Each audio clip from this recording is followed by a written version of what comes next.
안녕하세요. 오늘 여러분이 공유해 주신 자료들 이걸 바탕으로 정말 흥미로운 기술 주제, 바로 TCP 헤더에 대해 한번 깊이 파고들어 볼까 합니다. 네, 안녕하세요. TCP 헤더 정말 중요하죠. 이 자료들을 보니까요. TCP 헤더가 정확히 뭐고 또 어떤 요소들로 구성되어 있는지 꽤 자세히 나와 있더라고요. 맞습니다. 기본적이면서도 핵심적인 내용들이죠. 그래서 이번 분석의 목표는 이 헤더의 핵심 요소들이 어떻게 서로 맞물려서 그 안정적인 데이터 전송이라는 결과를 만들어내는지 그 원리를 좀 명확하게 이해해 보는 겁니다. 네, 좋습니다. 그 복잡한 과정을 한번 쉽게 풀어보죠. 자, 그럼 인터넷 통신의 거의 뼈대라고 할 수 있는 이 TCP 헤더 속으로 함께 들어가 볼까요?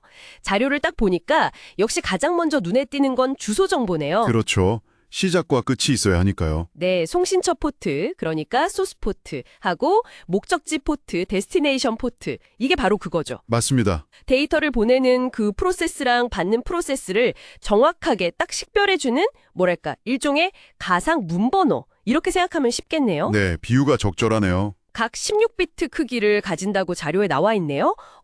이 포트 번호 덕분에 한 컴퓨터 안에서도 여러 통신이 동시에 가능해지는 거고요. 바로 그겁니다. 그 다음으로 넘어가면 정말 중요한 게 나오죠. 바로 32비트 크기의 시퀀스 번호하고 확인 번호입니다. 시퀀스 번호랑 확인 번호요? 네, 이 두 가지 필드가 사실상 TCP를 그 신뢰성 있는 프로토콜로 만드는 핵심이라고 할 수 있어요. 핵심이다. 데이터를 잘게 나눈 조각, 세그먼트라고 부르죠.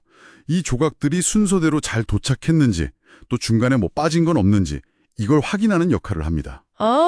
순서 확인. 네, 수신 측에서는 확인 번호를 통해서 여기까지는 문제없이 잘 받았으니까 다음엔 이 번호부터 보내주세요 하고 명확하게 알려주는 거죠. 아하, 그러니까 데이터 조각마다 고유 번호를 매기고 받은 쪽에서 나 몇 번까지 잘 받았어 하고 계속 피드백을 주는 방식이군요. 정확합니다. 그런 방식이에요. 근데요, 자료의 다른 부분을 보면 이런 확인 절차가 가끔은 통신 속도를 좀 느리게 만들 수도 있다. 이런 느낌도 좀 있더라고요. 네네. 안정성을 얻는 대신에 효율성은 약간 손해를 볼 수도 있는 건가요? 예리하시네요. 바로 그게 TCP 설계의 아주 핵심적인 트레이드 오프 중 하나입니다. 트레이드 오프. 네, 모든 조각에 대해서 일일이 확인 응답, AC키라고 하죠, 이걸. 기다리는 건 당연히 네트워크 지연, 레이턴시를 유발할 수밖에 없어요. 그렇겠죠. 그래서 실제로는 다양한 최적화 기법들이 같이 쓰입니다. 단순하게 기다리지만은 않아요. 자, 그럼 이제 연결 상태 자체를 관리하는 신호들, 바로 플래그를 한번 볼까요? 플래그요? 네, 자료에도 6개의 중요한 플래그가 딱 설명되어 있더라고요. 네, 그렇죠. 연결 시작할 때 쓰는 SYN, 동기화 요청이죠. 그리고 연결 수락이랑 데이터 수신 확인을 위한 ACK, 확인 응답, 또 연결을 정상적으로 끝낼 때 쓰는 FIN, 종료. 맞습니다. 이 세 가지만 봐도 연결의 시작, 중간 확인, 끝, 이 과정이 명확하게 보이네요. 그렇죠. 아주 기본적인 흐름을 보여주죠. 그 외에도 연결을 좀 강제로 리셋해야 할 때 쓰는 RST, 또 데이터를 버퍼에 쌓아두지 말고 바로 응용 프로그램으로 올려보내라, 이럴 때 쓰는 PSH. PSH, 즉시 전달. 네, 그리고 긴급한 데이터가 있다는 걸 알리는 URG 플래그도 있습니다.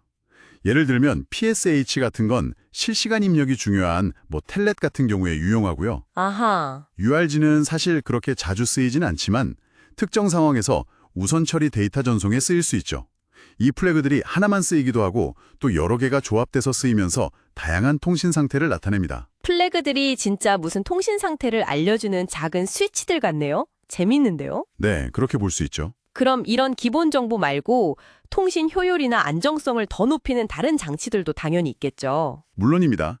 우선 4비트 크기의 데이터 옵셋, 이걸 다른 말로 헤더 길이 필드라고도 하는데요. 데이터 옵셋, 헤더 길이. 네, TCP 헤더는 기본적으로 20바이트지만 가끔 옵션 필드가 붙어서 길이가 늘어날 수 있거든요. 옵션 때문에. 그렇죠. 그래서 이 필드가 헤더의 정확한 길이가 얼마인지를 알려줘서 실제 데이터가 어디서부터 시작하는지 명확하게 구분할 수 있게 해줍니다. 그렇군요. 그리고 또 중요한 게 16비트 윈도우 크기, 윈도우 사이즈 필드. 이건 수신 측이 나 지금 이 정도 데이터는 받을 수 있어 하고 자신의 수신 버퍼 여유 공간 크기를 송신 측에 알려주는 역할을 해요. 아, 수신자가 알려주는 거군요. 네. 이걸 보고 송신 측은 수신 측의 처리 능력을 넘어서는 데이터를 막 보내지 않도록 속도를 조절하는 거죠. 이게 바로 그 유명한 흐름 제어, 플로우 컨트롤의 핵심입니다. 아, 윈도우 크기를 통해서 서로 속도를 맞춘다. 데이터를 너무 빨리 보내서 받는 쪽이 감당 못하는 상황을 막는 거네요. 정확합니다. 과부하를 막는 거죠. 또 어떤 필드들이 남아있나요?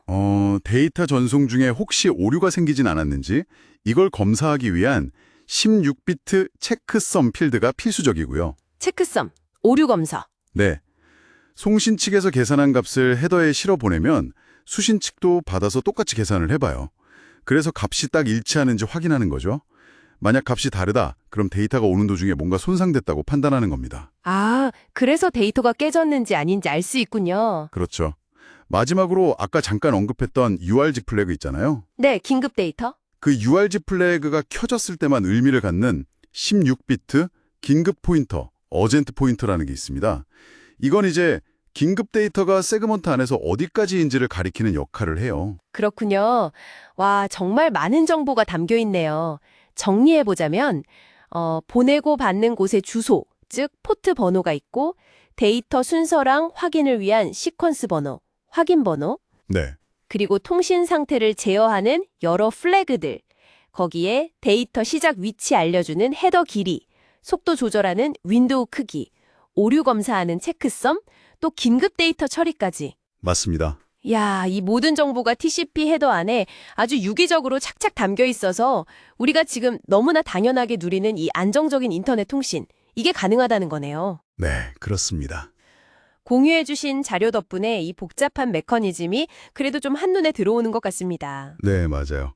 오늘 이렇게 같이 살펴본 TCP 헤더의 각 필드들, 이게 뭐 눈이 직접 보이는 건 아니지만 현재 우리가 사는 이 인터넷 세상을 떠받치는 아주 근본적이고 중요한 기술입니다. 근간 기술이군요. 네, 이 요소들이 정말 정교하게 서로 작용하기 때문에 데이터가 정확하고 또 안전하게 전달될 수 있는 거죠. 오늘 우리는 여러분이 제공해주신 이 자료를 통해서 TCP 헤더의 구성 요소가 뭐고 그게 왜 중요한지 좀 깊이 있게 탐구를 해봤습니다. 네, 의미 있는 시간이었습니다. 여기서 한 걸음 더 나아가서 이런 헤더 정보를 분석하는 게 실제 네트워크 장애 진단할 때 어떻게 결정적인 단서가 될 수 있는지, 혹은 더 나아가서 그 사이버 보안 전문가들이 이 헤더의 아주 미묘한 변칙성 같은 걸 이용해서 어떻게 잠재적인 위협을 탐지하고 방어 전략을 세우는지, 이런 걸 한번 생각해 보시는 건 어떨까요? 오, 아주 좋은 질문인데요. 이것이 여러분의 자료가 우리에게 던져주는 또 다른 아주 흥미로운 탐구 과제가 될 수 있겠습니다. 오늘 이 깊은 이야기 함께 해주셔서 정말 감사합니다. 네, 감사합니다.